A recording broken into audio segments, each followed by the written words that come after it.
Magandang araw po mga kapuntos, at sa araw na ito po meron po akong tampok na video para sa inyo at sana ay magustuhan ninyo. Kaya sa mga bago pa po sa aming channel, please po don't forget to hit the subscribe button at ang notification bell para maging notified kayo sa bawat video na ilalabas ko sa channel na ito. At bilang kahilingan po ng punto por punto team at naway maintindihan po ninyo, sana po wag nyo pong i-skip yung mga ads sa aming mga video. Sa maliit na bagay na po na yan, malaking tulong po yan sa ating programa at sa ating ministry. Sana po maunawaan po ninyo. Maraming salamat po, kaya wag na po natin patagalin. Simulan na po natin.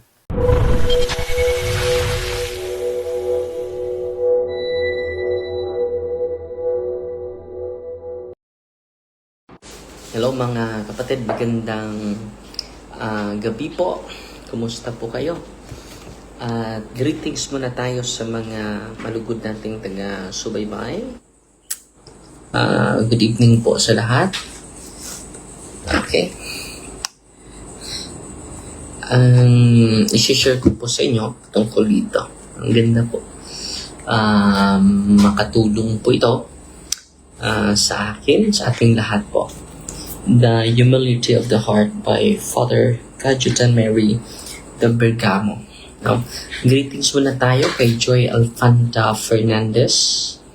Sa una nanood sa atin si Jimar John Camansi, si Nancy B. Alcoy, si Yabifrod Gail nanood sa atin ngayon. Si Junita Neri, Blessed Evening. Father D.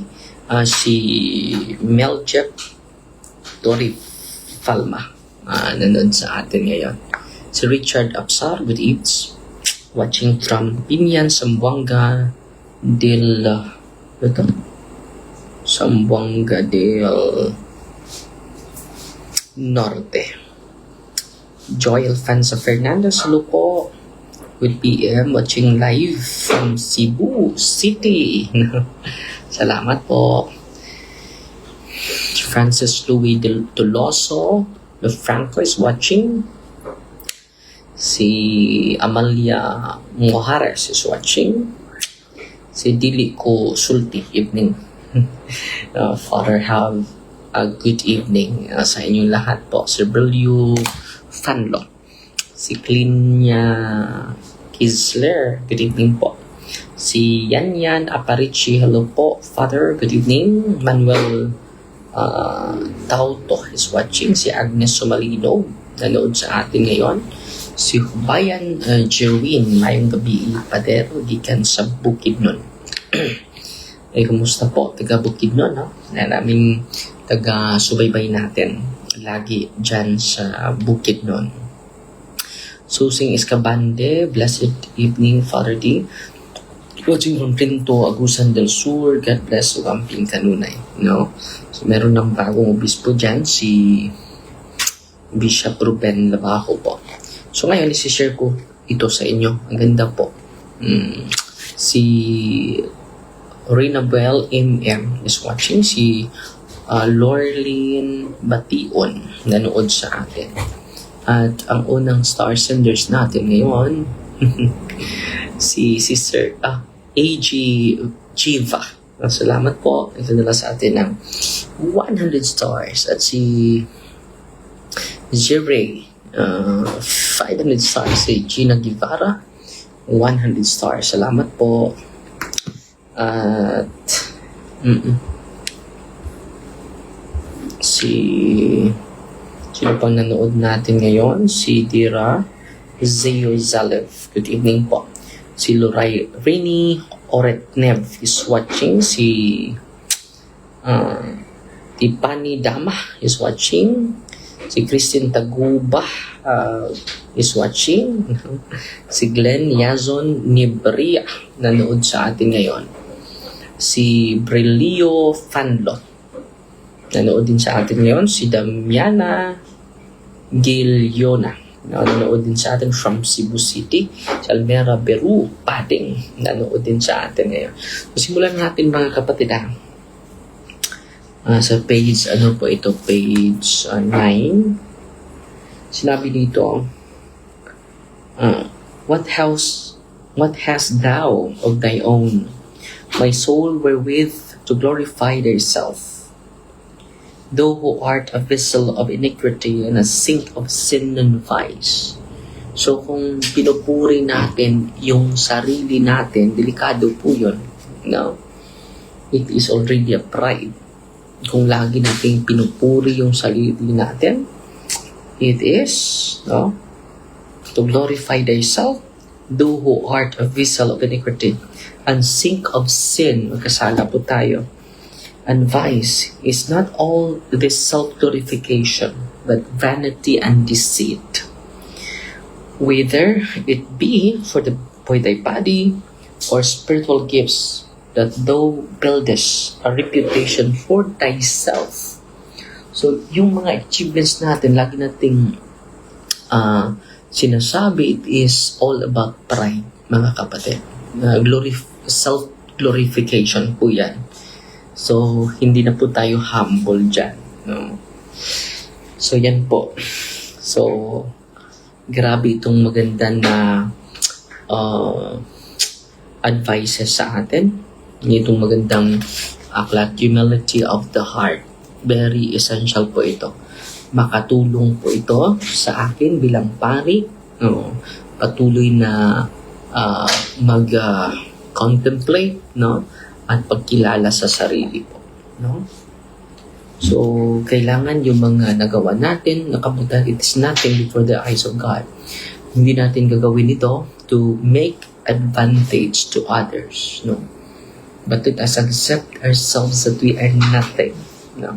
Grabe, ang ganda nitong librong ito. Oh, how true it is that every man is a liar. For one need have but little pride in order to be a liar. So, kung meron na tayong little pride, we become a liar. No, grabe. Ang ganda ng librong ito. And there is no one who has not inherited through our first parents something of that pride which they learned in listening to the deceitful promise of the serpent. And you shall be as gods. So kahit maganda yung nasa isipan natin, pwedeng sasakyan yun when you listen to glorify or self-glorification of our own ego. No? So ganda itong librong ito. We become a liar when we glorify ourselves. No? Grabe. Ang ganda. Sana po sa pagbasa natin ito, ako din ay dahan-dahan na ma-purify sa contamination of the spirit of pride na laging sumusunod sa atin. Okay? Ito yung galing na inherit natin sa una nating mga magulang. Again, it may be said that every man is a liar. In this sense, lahat ng mga tao ay sinungaling. That he not infrequently prizes earth more than heaven. Parang pinupuri natin yung sanlibutan kaysa kaharian ng Diyos. No? The body more than the soul. Parang dinoglorify pa natin yung ating katawan kaysa ating kaluluwa. Things temporal more than things eternal. Para yung temporal nating na mga bagay ay mas mahalaga pa kaysa things of which is eternal. Things which are eternal. So ito po, ang ganda po. No? Kung lagi nating inuuna yung eternal things, yan po ang palatandaan, mga kapatid, that we humble ourselves before God. Okay? The creature more than the creator. So, minsan ay mas mataas pa ang tao kaysa Diyos. No? We become arrogant. No? But it is for this reason that David exclaims. Anong sinabi ni David?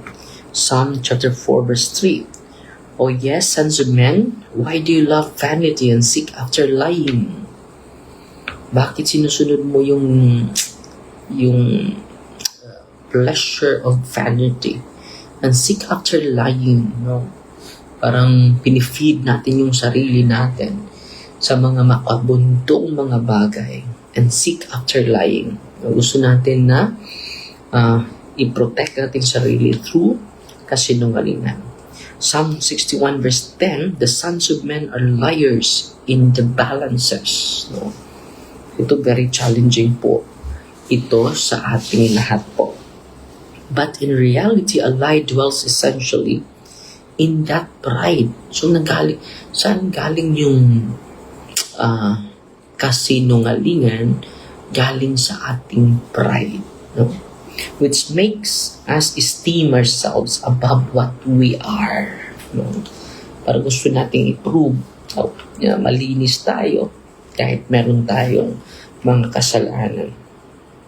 Whoever regards himself as mere nothingness is filled with pride and is liar. Kung hindi natin tatanggapin that we are nothing, wala tayong dapat ipagmayabang sa mundong ito.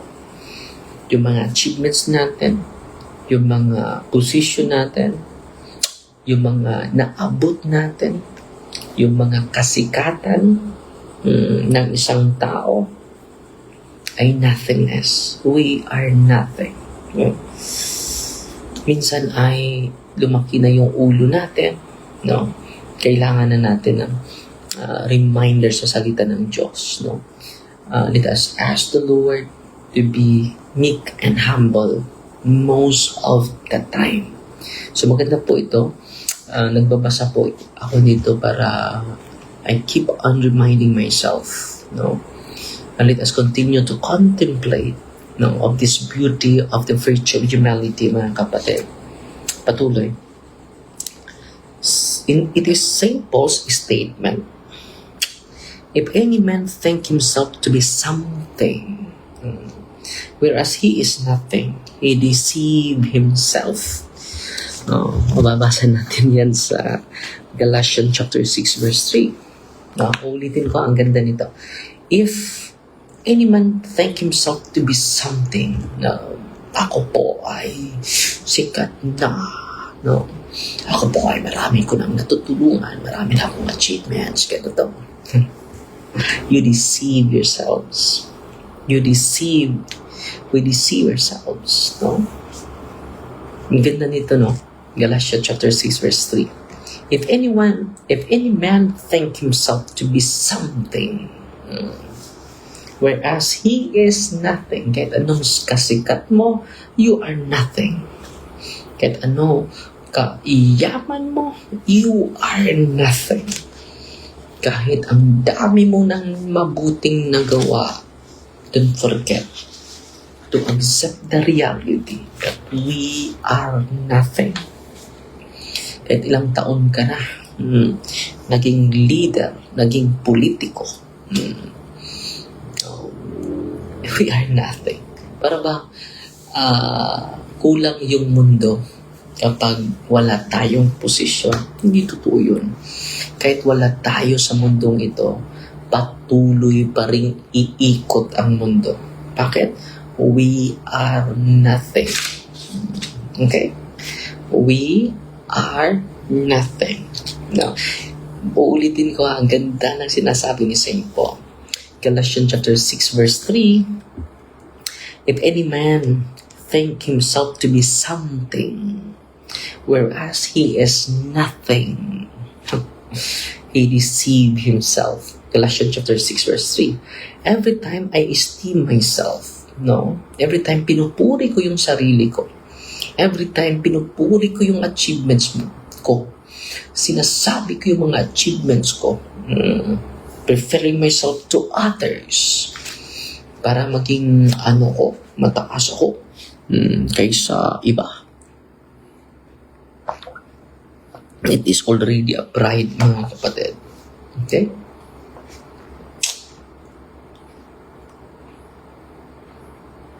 I deceive myself with this self-adulation and commit an error against the truth. Hindi ito basta-basta, no?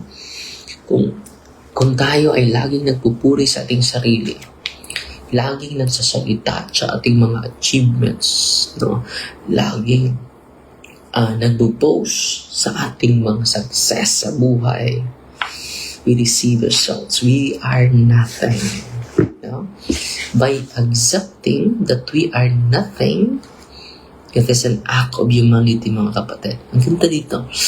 So, I hope na natuto po kayo. Ako po ay natututo. At yung natutunan ko ay isi-share ko po sa inyo dito sa ating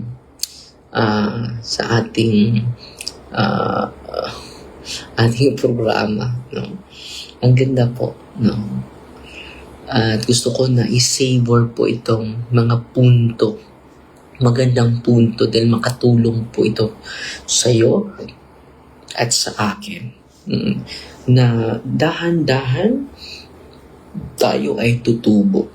Sabay tayong tutubo, sabay tayong let us accuse ourselves and let us admit that we most of the time we commit self-glorification. No? Yan po ang kasalanan. Every man is a liar. No? And let us continue to purify ourselves from that contamination. From the contamination of self-glorification. Sinatabi dito, self-adulation, and commit an error. Ito po, and commit an error of truth against truth. Grabe. Ngayon, patuloy tayo.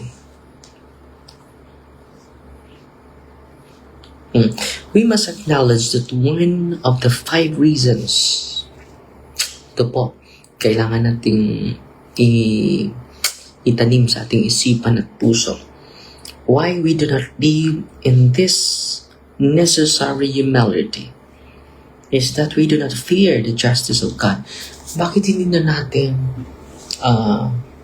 na-practice itong humility, necessary humility? So ito po yung scenario na kino-quote niya ni Father Cajetan. Look at a criminal, no? How humble he stands before the judge. Ito po, pinaka-importante, tinatawag po itong necessary humility. With lower eyes, hindi niya tinitingnan yung si Kristo. Pallid face, no? And bowed head. He knows that he has been convicted of atrocious crimes. Alam niya na na-convicted siya sa grabe na krimen. He knows that thereby he has merited capital punishment and may justly be condemned to the gallows. And hence he fears, and his fear keeps him humble. Ito po ay kinakailangan natin. Fear of the justice of God. Itong kinakailangan natin. Ito po yung naabot sa isang kriminal na katabi sa cross, pinako sa cross ni Kristo. Okay? Ito, the fear of the Lord. And his fear keeps him humble, chasing from his brain all thoughts of ambition and vanity. Nawala lahat, no? At so has committed aware that it has indeed deserved hell. Nararapat na po siya na maimpyerno. And that from one moment to another, it may be condemned to hell by divine justice. Fears of the wrath of God. And this fear causes the soul to remain humble before Him. Dahil sa ating fear of the Lord to lead us to humility. Kaya nga tinatawag ito necessary humility.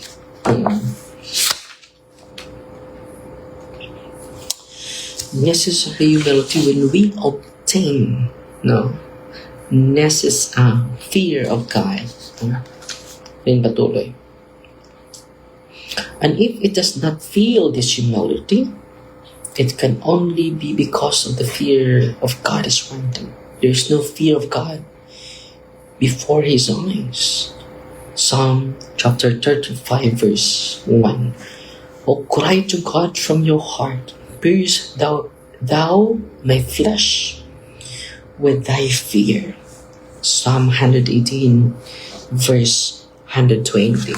So malaking tulong po ito when we increase the fear of the Lord in our heart. And this holy fear, ito yung tinatawag na holy fear, which is the beginning of wisdom. Wow. The holy fear is the beginning of wisdom. Which is the beginning of wisdom, will also be the beginning of true humility. Holy fear is the beginning of wisdom, will also be the beginning of true humility. So, malinaw na malinaw. Yan ha. Makonect po yung humility and true wisdom. For us, the inspired word says, humility and wisdom are inseparable opinions. Where humility is, there is also wisdom. Proverbs chapter 11, verse 2. Where humility is, there also wisdom. So, connected po ito. Yung humility and wisdom. So, kung ma-embrace natin humility, no, ma-embrace natin yung tunay na kaalaman po. At sabi naman dito, there is no saint, however, holy and innocent, who may not truly consider himself the greatest sinner in the world. No. So, walang santo na hindi niya consider yung sarili niya the greatest sinner in the world. It is enough that he knows himself to be man, to recognize that he is liable to commit all the evil of which man is capable. As man, I have in my corrupt nature as proclivity to every evil. And so far as I am concerned, I am quite capable of committing all kinds of sin. So walang santo na hindi nag-receive at umaamin that he is a great sinner. Ayan ang pinaka-importante. Inaamin natin. Because of the fear of God. Ang pinaka-importante po. So ngayon mga kapatid, sign of humility kapag aaminin natin that we are a great sinner. We are a great sinner, mga kapatid. At salamat ako sa mga daming nanood ngayon. At sana po ay natuto po kayo ngayon, ha?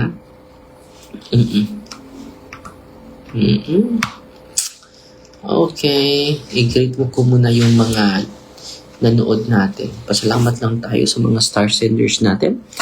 Si Don Polestico, nagpadala sa atin ng 100 stars. Wow! Salamat po. Si Normita Staskill, good evening. Father D, nagpadala sa atin ng 200 stars. Salamat po. Si Don Polestico, for palihugog appeal sinong pag-ampo ako amang hud nga nagsakit. Mark Polestico liver disease. Salamat, Father. So, nagpadala siya sa atin ng 100 stars. Sige, isasali ko po. And then, pinaka-importante po, maka-receive siya ng sacrament of confession and renting of the sick and Holy Eucharist po. Kung kaya pa niya na magsamba, araw-araw po.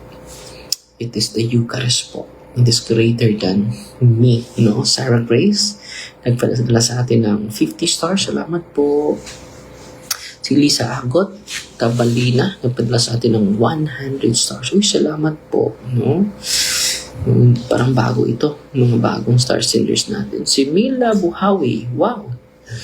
2,500.